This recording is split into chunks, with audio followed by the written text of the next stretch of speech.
Bonsoir à tous et bienvenue dans un nouvel entretien du jour. Aujourd'hui, nous allons parler de l'actualité en Côte d'Ivoire et de l'humanitaire en Afrique. Et pour évoquer ces sujets, nous avons le plaisir de recevoir Marcel Kwamenan Kouadio. Il est ivoirien, il habite aujourd'hui en Guadeloupe. Marcel Kwamenan, bonjour et bienvenue sur notre antenne. Bonjour Elisabeth, c'est un plaisir d'être invité à votre antenne. Alors, pour vous présenter en 2 mots, vous êtes président de l'ONG Remède, anciennement RCDE, une organisation se présentant comme agissant dans le domaine économique et social en Afrique. Et pas que, dans le monde entier aussi. Vous êtes aussi président de la Fédération des consommateurs unis de la Côte d'Ivoire. Et nous allons commencer par justement parler de la Côte d'Ivoire avec une actualité chaude en ce moment. C'est la rencontre entre Alassane Ouattara et Laurent Gbagbo qui a eu lieu donc hier. Et pour ça, je vous propose tout d'abord de regarder ce sujet. 2 mains entrelacées, celle de Laurent Gbagbo et de Alassane Ouattara. Une image il y a quelques mois improbable, mais qui aujourd'hui circule sur les chaînes de télévision internationales. La rencontre tant attendue a eu lieu mardi. Les 2 anciens rivaux se sont enfin parlé face à face dans une ambiance jugée amicale. Moi, je suis venu rendre visite au président Alassane Ouattara,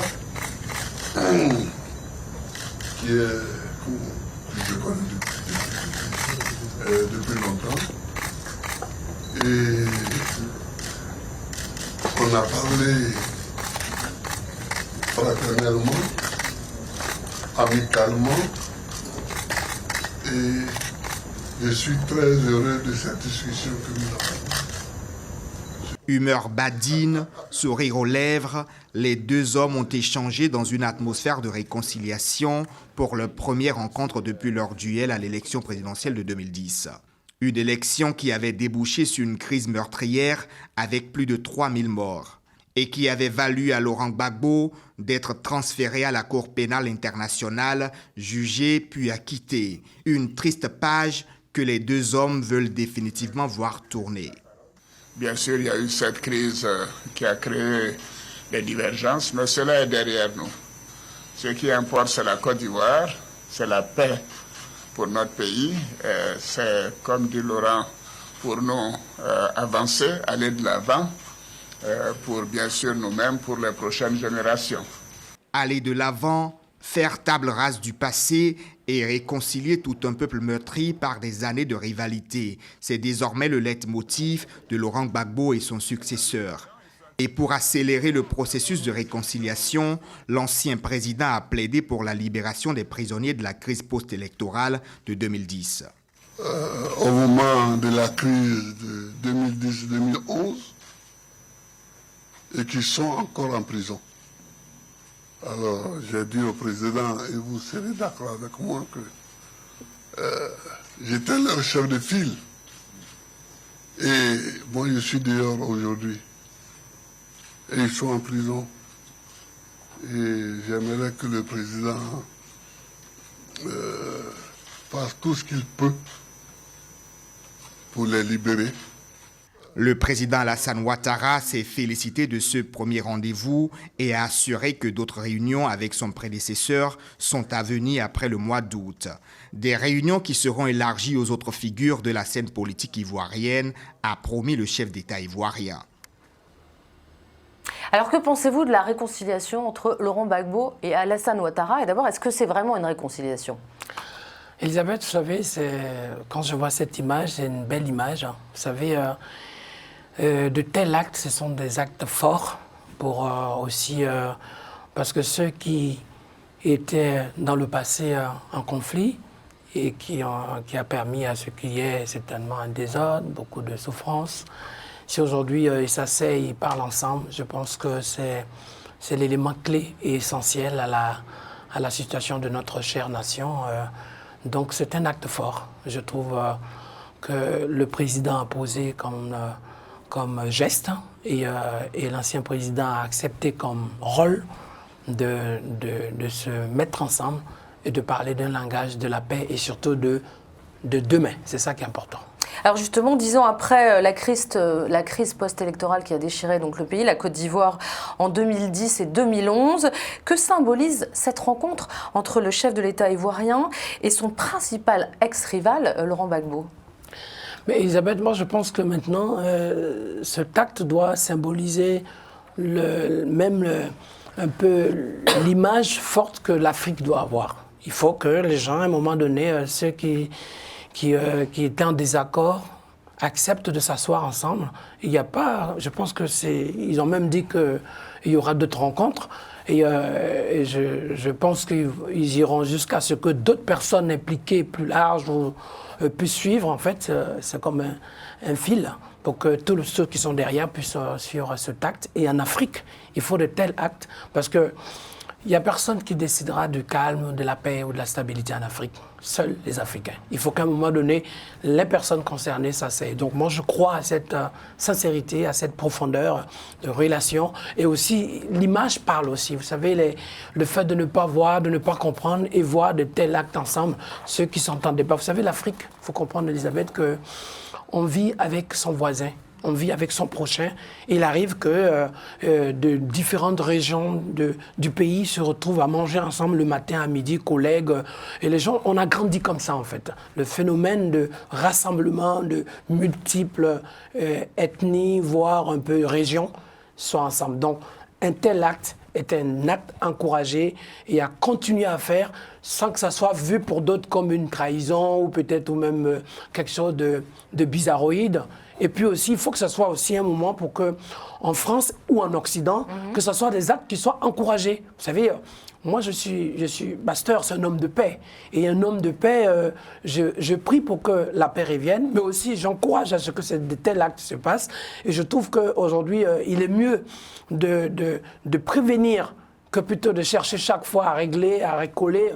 Donc de tels actes sont des actes à encourager, à saluer. Et il faut que l'Occident encourage de tels actes, afin que, en tout cas de son possible, et que l'Afrique ait une conscience réveillée sur de tels actes de réconciliation, d'unité, manger ensemble, parler ensemble, et de façon sincère, vous voyez. Et vraiment, je remercie ces hommes d'État qui ont choisi de poser de tels actes. Pour nous, qui sommes des enfants, des jeunes, moi je ne suis pas politicien du tout, donc, mais au-delà de la prière, vous savez, si ça peut continuer comme ça, Côte d'Ivoire, Mali, tous les pays autour, d'autant plus que la Côte d'Ivoire est un pays moteur de l'Afrique de l'Ouest, donc poser un tel acte est un acte fort pour l'Afrique. Donc ce que vous voulez dire, ça représente quoi concrètement cette entrevue, politiquement? Ça veut dire... Politiquement, ça veut dire qu'il n'y aura plus d'opposition? Ça veut dire quoi? Alors, vous me posez une colle, parce que moi, je ne suis pas politicien. La seule chose que je peux vous dire... Non, mais qu'est-ce que vous voyez, vous, de votre regard de citoyen?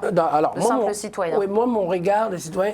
Vous savez, je pense que être opposant ne veut pas dire ne pas s'entendre. Voilà.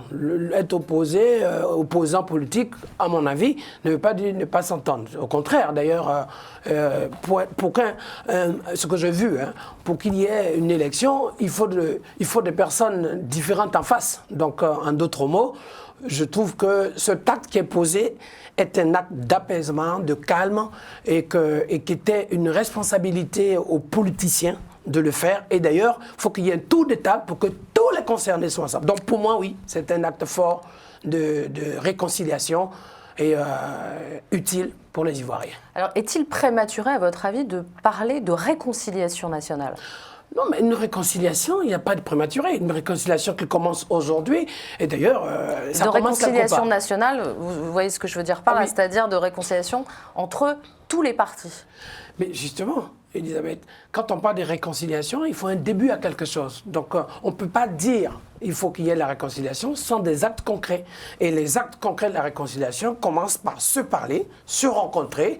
Et, et puis, je pense que dans certains sujets, dans même la démarche de la réconciliation, on est d'accord de ne pas être d'accord sur certains points. Mais on est d'accord qu'il faut qu'il y ait la paix. C'est ça, ce acte de réconciliation, pour moi, c'est un début. Et il en fallait en fait que le président Gbagbo revienne.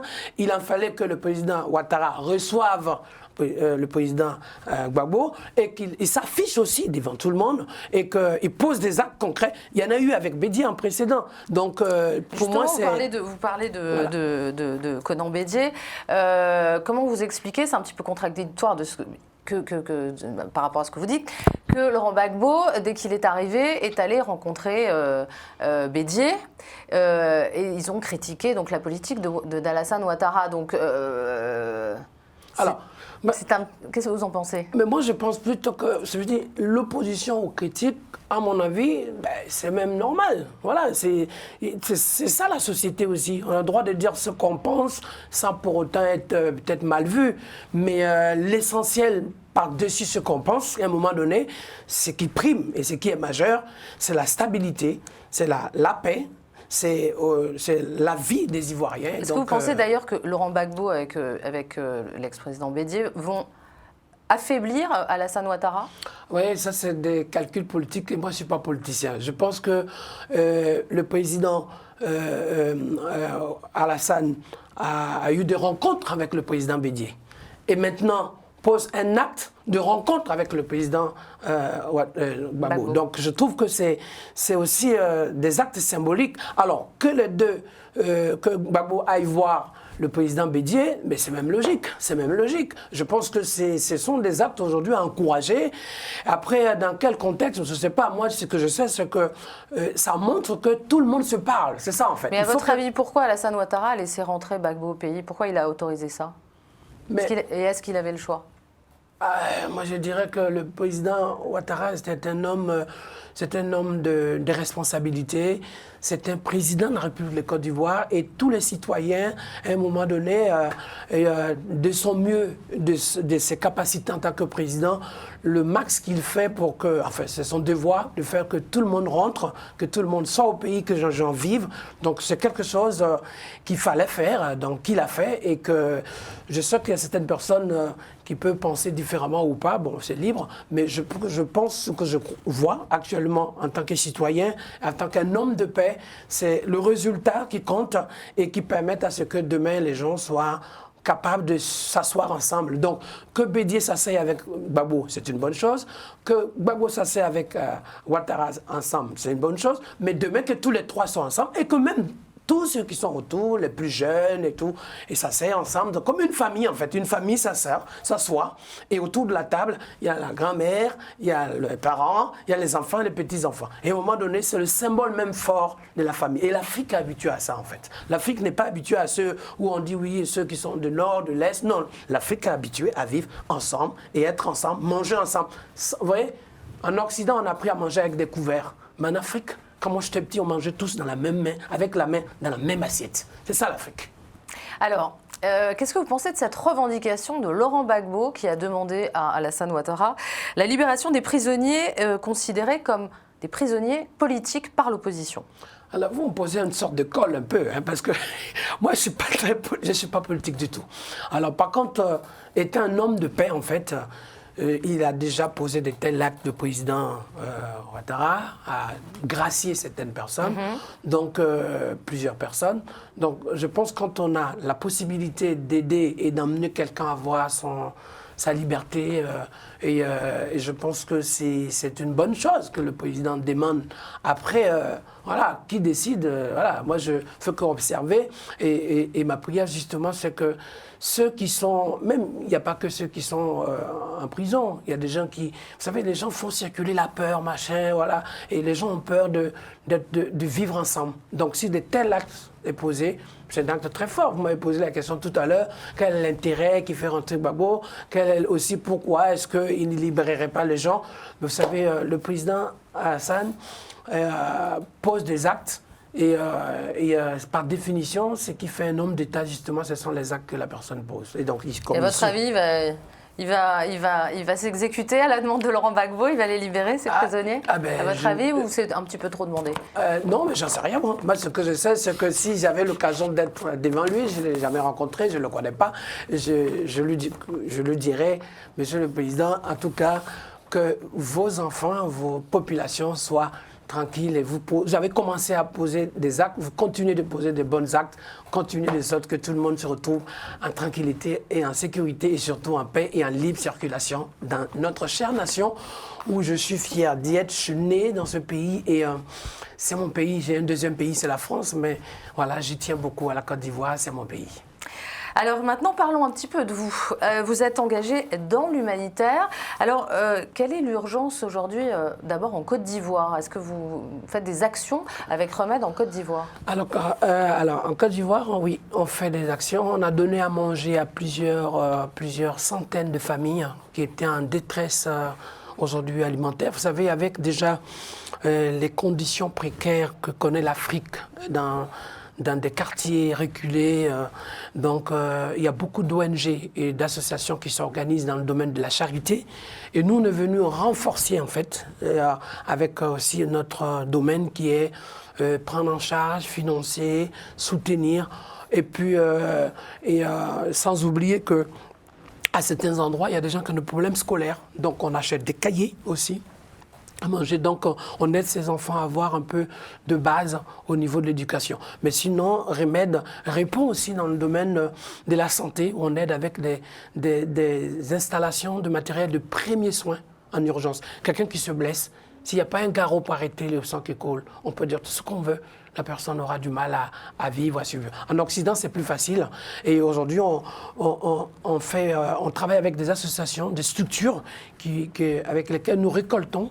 Et nous avons aussi des partenaires qui nous aident et qui prennent en charge et qui soutiennent et financent afin que nous puissions apporter à ces personnes. Donc en Côte d'Ivoire, oui, on a fait en 2020, on a fait beaucoup d'actions. Et en 2021 aussi, on continue encore de faire des actions. Et même pas seulement en Côte d'Ivoire, en Guinée-Bissau, on en fait. Aujourd'hui, au Mali, on en fait. Au Niger, on en fait. En RDC, on en fait. Et j'en passe à plusieurs pays. Donc, c'est de la nourriture?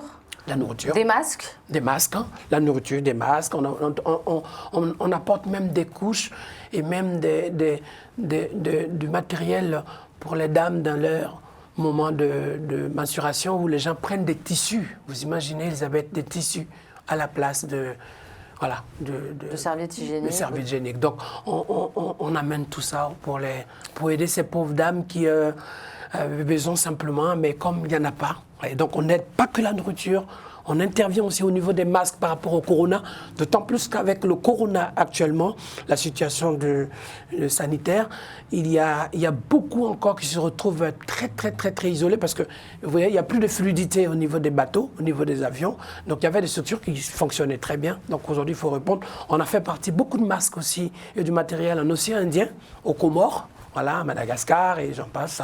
Donc aujourd'hui, c'est vraiment une vraie urgence sanitaire, mais une urgence alimentaire. Et d'ailleurs, l'OMS le dit, hein, et l'ONU, qu'actuellement, la situation des crises alimentaires dans le monde, et surtout en Afrique, est devenue complètement catastrophique. On parle de famine maintenant. Ouais, maintenant, on parle de famine. Voyez. Déjà, quand d'autres avaient du mal à s'en sortir, en Éthiopie, avec tous les conflits qu'il y a, c'est compliqué. Au Tchad, c'est pas évident. Au Niger, c'est compliqué. Au Burkina, il y a des lieux où on peut plus accéder. Et au Mali, c'est très compliqué. Vous voyez, donc, l'urgence alimentaire doit aujourd'hui être aujourd'hui une vraie interpellation. Vous voyez, parce que c'est vrai qu'on parle de débats, de sujets. Vous savez, le petit peuple de la population, quelque part perdu. Ça ne l'intéresse pas, ça. C'est qu'il veut, chaque jour, quand il se lève, comment il va boire, comment il va manger. Il y a des gens qui mangent 2 ou 3 fois par semaine, qui attendent à tour de rôle de manger un morceau de pain. Ça, c'est une réalité. Qui prennent un morceau de pain, ce qu'on appelle un pain rassis, ici, chez nous, en Europe, et en Afrique, encore chez moi, où ce pain, s'il arrivait même rassis, les gens trouveraient le moyen de le mettre un peu dans l'eau, le tremper et le manger. Ça, c'est la réalité, le petit Africain. Et aujourd'hui, avec la situation Covid, vous savez, c'est très compliqué. D'autant plus qu'il y avait des gens aussi qui allaient souvent faire de l'humanitaire. Mais aujourd'hui, avec la complication, il n'y a pas longtemps, c'était l'Ebola, voilà, en Guinée, qui a créé carrément une situation difficile. Donc on a l'impression que le monde est un peu vacille dans une sorte d'incertitude accumulée. Donc entre les crises d'instabilité politique, instabilité conflictuelle, instabilité de maladie, instabilité maintenant à grande échelle, le corona, qui touche même les Occidentaux et qui, eux, donnaient un peu le surplus qu'ils avaient en Afrique. Donc du coup, on se retrouve à avoir multiples problèmes. Et on l'a vu d'ailleurs, juste pour vous dire, que dans notre chère France, on a donné à manger à 200 familles à l'île de la Réunion, à Saint-Pierre. Et on a vu des gens qui étaient vraiment en situation de détresse, d'assistance, de détresse alimentaire. On a distribué ce riz-là à ces personnes, 10 kilos à chacun, avec un peu d'huile. Et ça a été un coup d'oxygène. C'est pour vous dire, papa, l'île de la Réunion, il y en a partout. Il y a Mayotte. Et même en France ici. Donc, vous voyez, France, ouais.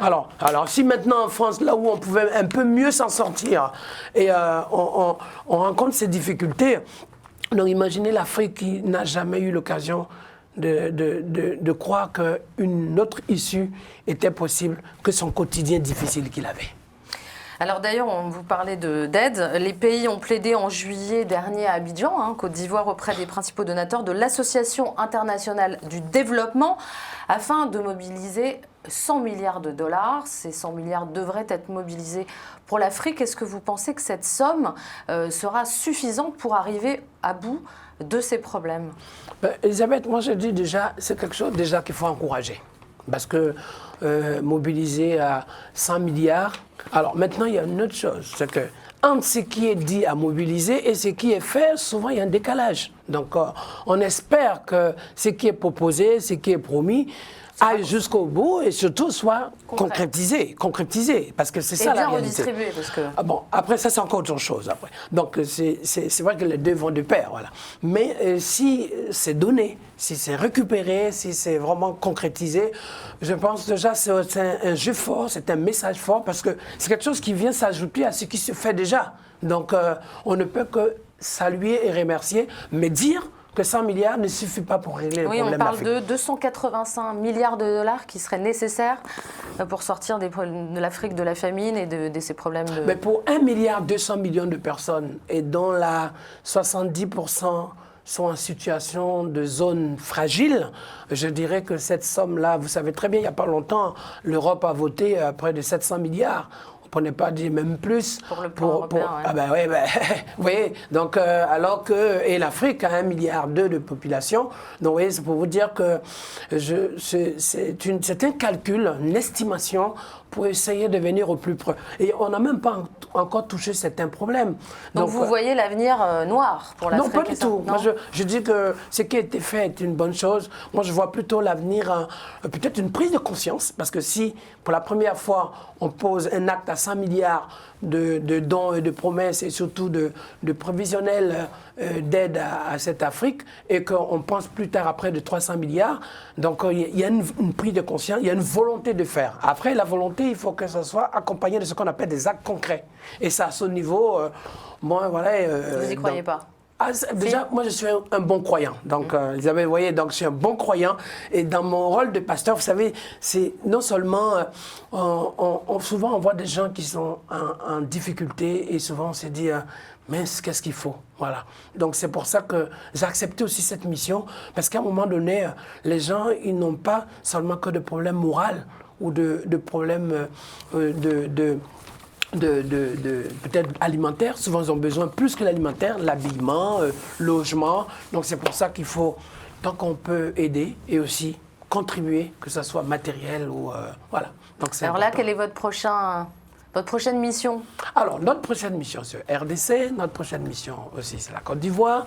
Notre prochaine mission, c'est aussi aller aux Comores. Notre prochaine mission, c'est aussi dans les petits villages de France aussi. Dans les petits villages de France. Dans les petits villages de France.